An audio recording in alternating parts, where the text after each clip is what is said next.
यहां जब देखा तो अर्जुन को हो गया, मोह नहीं हुआ। अर्जुन को विस्मय हो गया, आश्चर्य हो गया, अद्भुत जैसे लगा। तब भगवान से प्रार्थना की, तेनैव रूपेण चतुर्भुजेन सहस्त्रबाहो भव विश्वमूर्ते। हे विश्व के आधार,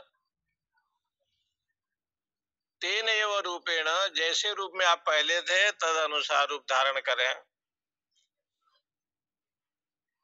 पश्य शब्द का भगवान ने विश्व रूप में भी कई जगह पर बताया।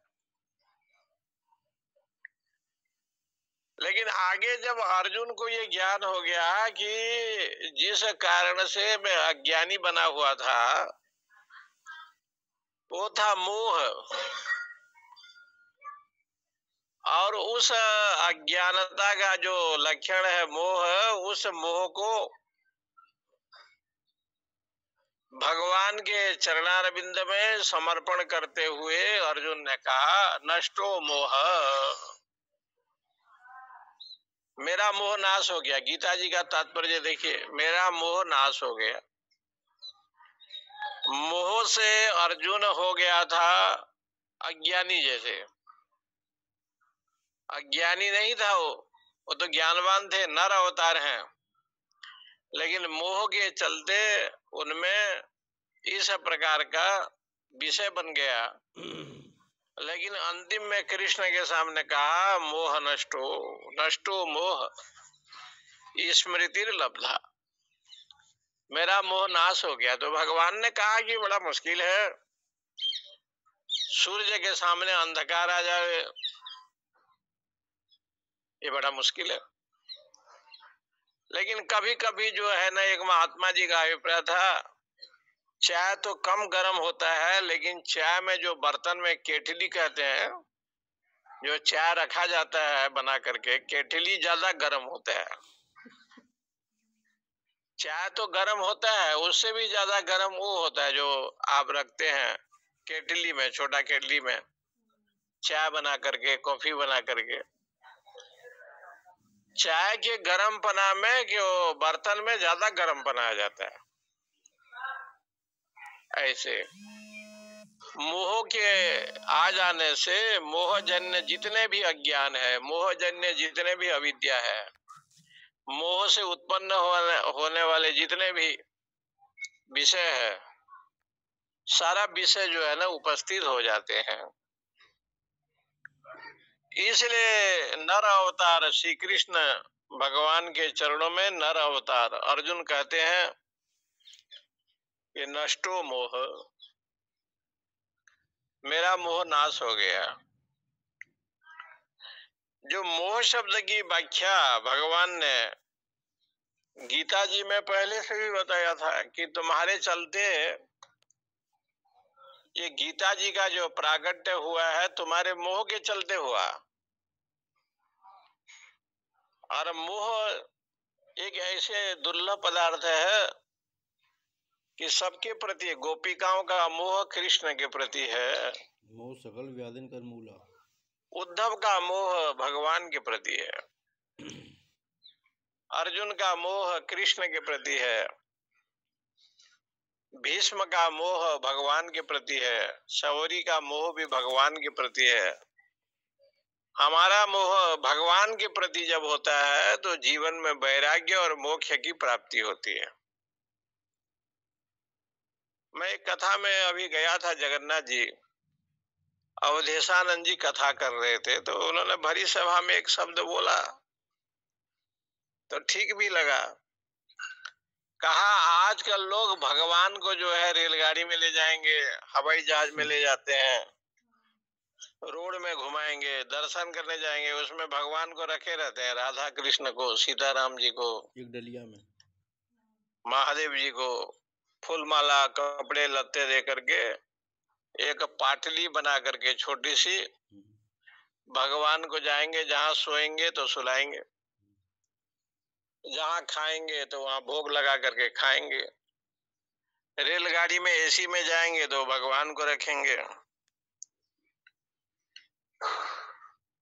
तो ठीक है, भाव प्रभु के चरणारविंद में आपका भाव है, लेकिन जो हरि व्यापक है, ईश्वर व्यापक है, उस व्यापकता का भी ज्ञान रखो और उसका हमेशा एक ध्यान करो। भीष्म जी ने कहा कि हे कृष्ण, मैं एक ध्यान करता हूं। बोले क्या ध्यान करोगे आप?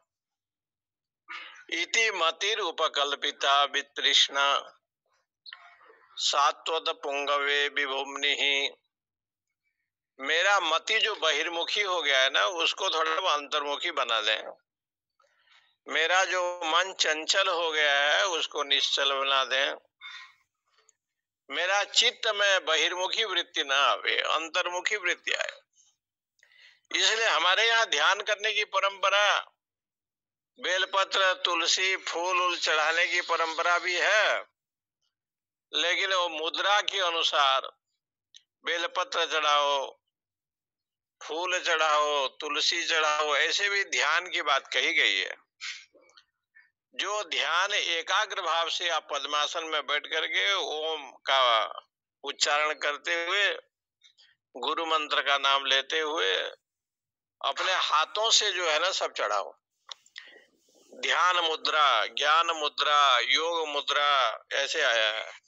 ललिता सहस्त्र नाम में भगवती को फूल चढ़ाते हैं तो उसका एक मुद्रा बताया, चंदन देते हैं तो उसका एक मुद्रा बताया, गंध देते हैं तो उसका एक मुद्रा बताया। ऐसे भी शास्त्रों में है कि बहिर्मुखी जगत से हट करके अंतर्मुखी वृत्ति बने, और अंतर्मुखी वृत्ति से जो है ये धारण करें। भगवान तो सर्वव्यापक है, आप उसको हृदय मंदिर में रखें। सूरदास जी ने कहा ना कि हे प्रभु, आप सर्वव्यापक हो, लेकिन मुझे छुड़ा करके जो जा रहे हो ये ठीक नहीं है। बाह छुड़ाए जात हो, दुर्बल जानी के मोही, हृदय से जब जाहियो, वीर जानियो तो ही। मेरे हृदय मंदिर में आप जा नहीं सकते।